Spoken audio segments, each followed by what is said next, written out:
today's lesson is solving equations by factoring. So your essential question is, once I factor a problem, how do I get the solution? So now we're going to be taking what we've learned about factoring and we're going to use it to help us solve equations.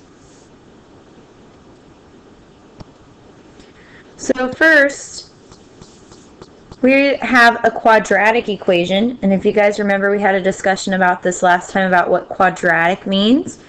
Quadratic is when an equation has a degree of 2, which means that the highest exponent in the problem is a 2. So it has something to do with x squared.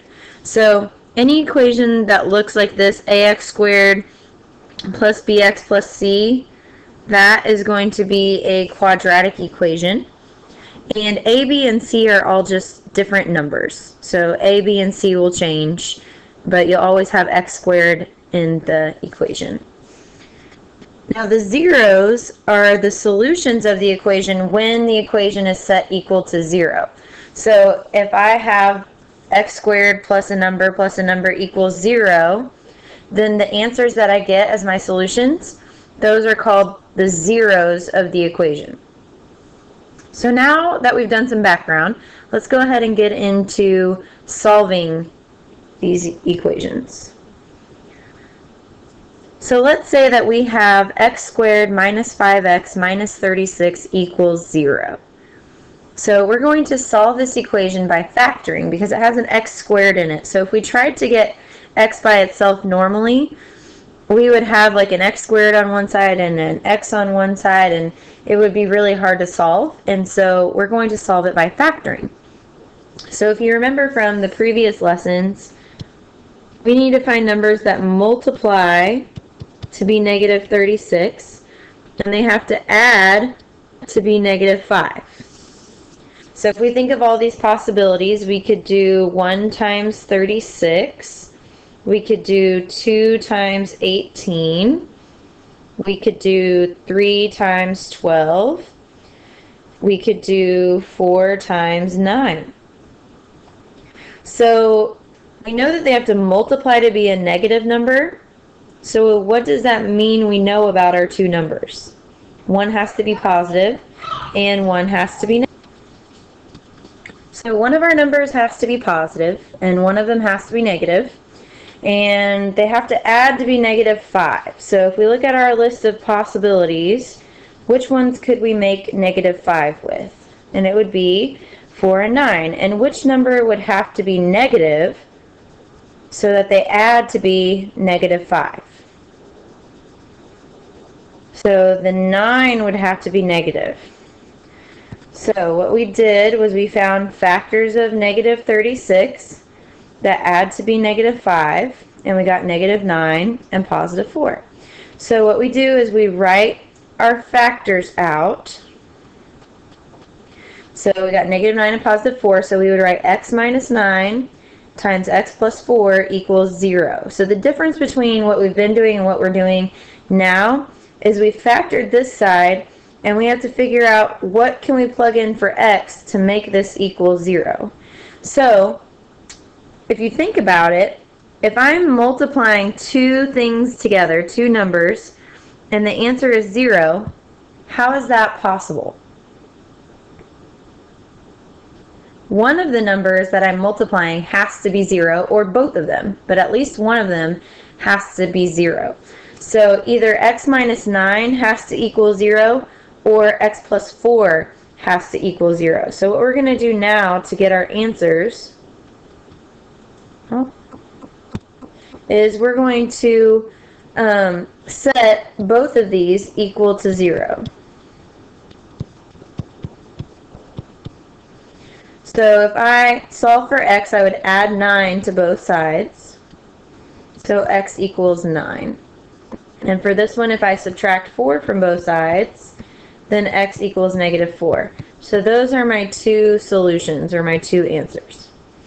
Now I'll show you why this works. So if we want to do a check really quick, we have our original equation,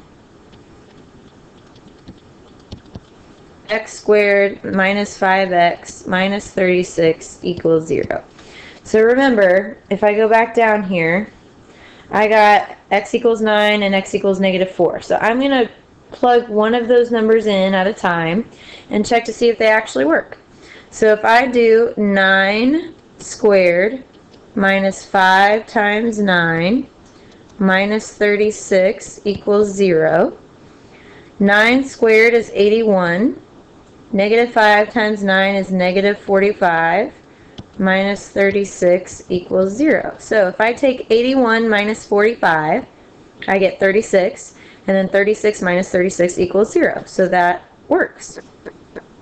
Now let's try negative 4. So if I have negative 4 squared minus 5 times negative 4 minus 36 equals 0. Well, what's negative 4 squared? Negative 4 times negative 4 would be positive 16. Negative 5 times negative 4 would be positive 20. Minus 36 equals 0. So 16 plus 20 is 36. 36 minus 36 equals 0. So both of these are possible solutions. So with quadratics, what you'll notice is now you can have more than one solution. So you'll probably most likely always have 2 or 1 solutions to your equations. So we're just going to do some examples to practice these. So just go ahead and take a minute and pause the video and try these on your own. And then you can watch through and see if you got them right. So we're finding factors of negative 42 that add to be negative 1. So I could do like 142. I can do 2 and 21. I can do 3 and 14. I can do, let's see, 4 doesn't work. 5 doesn't work. I can do 6 and 7. Okay. So if I look at these, remember it's multiplying to be a negative number. So I know one of my numbers has to be positive and one of my numbers has to be negative. And they want to add to be negative 1. So I'm going to use 6 and 7. Now, which number would have to be negative in order to add to be negative 1? Well, it would be the 7. So I need to write my factors out. So I would get x plus 6 and x minus 7 equals 0. So then, in order for this to equal 0, I have to set both parts equal to 0 and solve it. So I would have x plus 6 equals 0, and I would have x minus 7 equals 0. So for this one, I would subtract 6 from both sides, and I get x equals negative 6, so that's one answer. And on this one, I would add 7 to both sides, so x would equal 7. So those are my two answers. And you'll notice that whatever your factor is, this always ends up being the opposite of that number. All right, let's try another one. So this time, our numbers multiply to be positive 25 and add to be negative 10. So let's think of all the factors of 25. So we've got 1 and 25 and 5 and 5. And they multiply to be a positive, but they add to be a negative. So how is that possible? Well, they would have to be both negative. So if I do negative 5 and negative 5, then that will be negative 10 if I add them together. So I would get x minus 5 and x minus 5 equals 0. So now, if I want to figure out what x equals, both of these factors are the same, so I only need to do this once. So if I solve x minus 5 equals 0, then I would add 5 to both sides. So I get x equals 5. So that is my answer. All right, this next example is a little different than these first two. We have x squared minus 64 equals 0. This is an example of a problem that we've done in the past, this chapter. So it's factored a little bit differently than how we did the first two. So think of all the ways we've done factoring so far. Let's see if you recognize this one. Okay, this one is a difference of squares. These are both perfect squares. So to factor these, remember we took the square root and we got the square root of x squared is x and the square root of 64 is 8. Now, do you remember how to write the answers for your factors for difference of squares? We would have x plus 8 and x minus 8. So if you don't remember how to do that, another way to think about this problem is x squared minus 64 is the same thing as x squared minus 0x minus 64.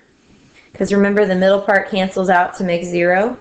So if I was to factor this, what would multiply to be negative 64? And you can do either plus or minus, add to be 0.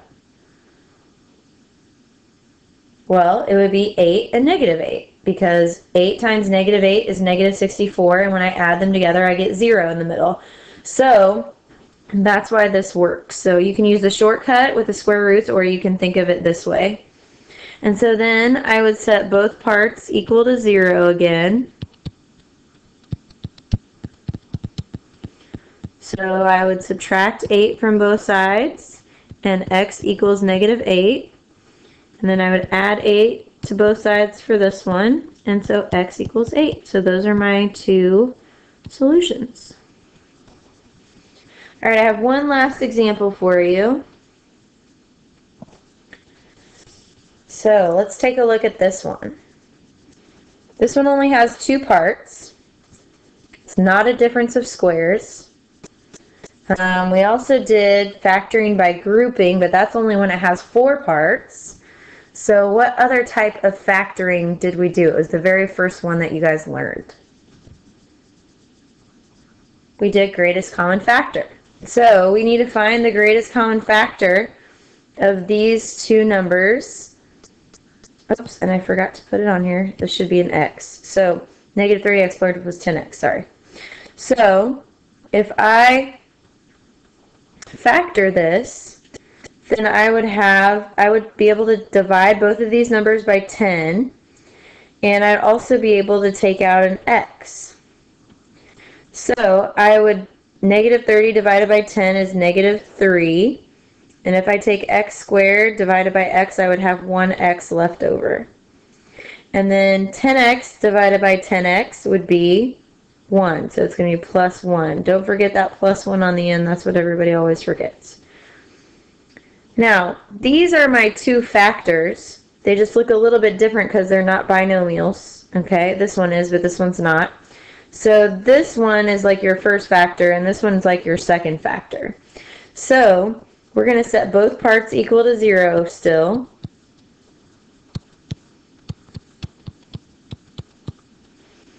So if I divide by 10 on this one, I'll get x by itself. And so 0 divided by 10 is just 0. So x equals 0 is my first answer. On this one, how would I get x by itself? Well, I would subtract 1, and then I would have negative 3x equals negative 1. So I have to divide both sides by negative 3. And you can leave your answer as a fraction, but a negative divided by a negative turns positive, so we get x equals 1/3. So that would be our other solution. So make sure you guys go back and answer the essential question and write your summary.